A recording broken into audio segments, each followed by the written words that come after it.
Y ahí vamos a partir diciendo de que hay reconocidos tres tipos de carga cognitiva. La primera es la carga cognitiva intrínseca, que es básicamente la dificultad que tenemos todos cuando nos enfrentamos a un desafío nuevo, a un nuevo conocimiento, a una actividad que nos da el profesor en el colegio. Es esa dificultad natural, de alguna forma innata, que tenemos cuando nos enfrentamos a material. Y en esta carga cognitiva intrínseca influyen los conocimientos previos de la persona que va a aprender, y también influye la complejidad del contenido. Si le digo a un estudiante de primero básico que me escriba, no sé, por las vocales, lo más probable es que va a tener un grado de dificultad distinto que si se lo pido a finales del primero básico, porque él ya va a estar un poco más experto. Entonces esta carga cognitiva natural igual depende mucho del perfil del que está aprendiendo, si es muy novato o si ya es experto, ¿ya? Pero esto es casi natural. Y en este sentido, el profesor igual podemos hacer algo respecto a cuando decidimos cómo abordar el contenido de la carga. Porque tenemos que considerar, aquí nos dice, ¿cierto?, esta carga cognitiva, que si no consideramos los conocimientos previos del estudiante, quizás vamos a enseñar de una forma muy compleja y elevada para lo que él realmente va a entender. Aquí tenemos después la ajena, que es la carga cognitiva que está compuesta por todos los elementos complementarios por la forma, básicamente generada por la forma en que se presenta el material. Puede ser, por ejemplo, utilizar un vocabulario muy complejo para el estudiante, o también las creencias negativas que él puede tener sobre sí mismo, que si puedo aprender o no lo puedo lograr. Y aquí vienen otros elementos que son súper típicos en la sala de clases, que tiene que ver con la decoración de la sala, o si entrego una guía de aprendizaje que la guía es muy densa, tiene mucho material, sin negrita, no está bien organizada las ideas. Entonces eso tiene que ver con la carga cognitiva ajena. Ahora, estas dos primeras son las cargas cognitivas con las que vamos a tratar en este live con Lucas, entregar herramientas para que ustedes las puedan disminuir, ¿ya? Porque siempre yo creo que va a existir un nivel de carga cognitiva, pero la idea es que sobre todo lo que es la ajena nosotros la podamos eliminar. ¿De qué forma? Mediante la carga cognitiva relevante. ¿Y cómo lo vamos a hacer? Diseñando experiencias de aprendizaje que estén basadas en cómo aprende el estudiante. Y de esa manera yo voy a eliminar carga cognitiva ajena y también de alguna forma carga cognitiva intrínseca, ¿ya? Entonces estos son los tres tipos de carga cognitiva. Insisto, las que nos vamos a luchar contra la intrínseca, la ajena principalmente, y también contra la intrínseca mediante un buen diseño de la enseñanza y considere cómo los estudiantes van aprendiendo.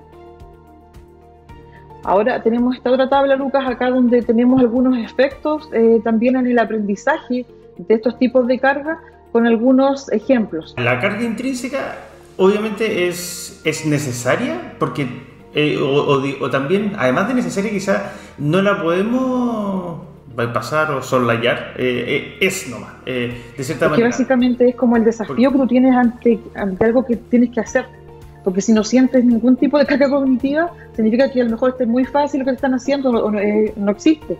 Entonces casi que lo natural que pasa ante un desafío de aprendizaje. Claro, lo que sí podríamos controlar probablemente ahí es los conocimientos previos que tengan los estudiantes. ¿Qué tipo de material de aprendizaje o están aprendiendo los estudiantes según cuánto ya pueden saber sobre eso y qué tan complejo está siendo? Entonces, podríamos decir que la intrínseca es necesaria, pero si es muy alta, afecta el aprendizaje. Y la ajena, en términos generales, vamos a decir que la carga cognitiva ajena tiene un efecto negativo, porque lo que va a hacer es que incrementa innecesariamente la complejidad que ya tiene el material. O sea, el aprender ya significa un desafío, y a través de los ejemplos que la Isa comentaba recién, o sea, un vocabulario complejo, creencias negativas que pueda tener un estudiante sobre sí misma, sobre sí mismo, mucha decoración en la sala de clase, etcétera, son todos ejemplos que añaden dificultad al procesamiento de la información en la memoria de trabajo. Y por último, la relevante tiene un efecto positivo en el aprendizaje, porque lo que permite es la adquisición de esquemas, donde poder almacenar la información y también poder automatizarlo después, ese aprendizaje. Y en la medida que yo tengo algo automatizado, entonces puedo liberar memoria de trabajo también para absorber otra o procesar otra información. Entonces les queremos compartir un ejemplo muy pequeño, que es el que ustedes pueden ver a la derecha de la tabla. Entonces, un ejemplo de carga cognitiva intrínseca vamos a presentar como el escribir un ensayo. Entonces le vamos a pedir a los estudiantes que puedan escribir un ensayo, y en realidad escribir un texto representa un desafío diferente para estudiantes novatos y para estudiantes expertos, ¿cierto? Entonces, lo que tenemos que cuidar ahí es cómo vamos a presentar esta tarea o esta actividad a estudiantes con ambos niveles de conocimiento previo o de desempeño.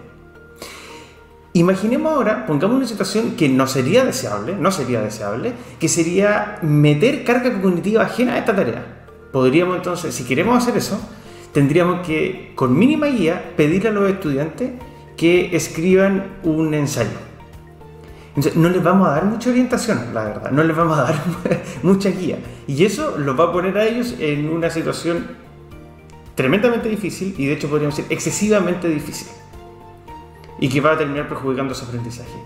Y la carga cognitiva relevante sería poder pensar en alguna estrategia pedagógica que les permita a los estudiantes poder tener un poco más de acompañamiento para procesar esa información mientras están haciendo la actividad y así facilitar su aprendizaje.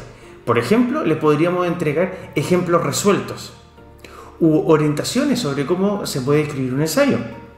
También podríamos entregarle alguna plantilla, por ejemplo, y todo eso antes de que se desarrolle la tarea de manera individual. O sea, en términos muy coloquiales, no tirarlo, por ejemplo, inmediatamente a los leones, sino poder ir acompañándolo progresivamente y guiadamente antes de que pueda exponerse individualmente a trabajar en la tarea.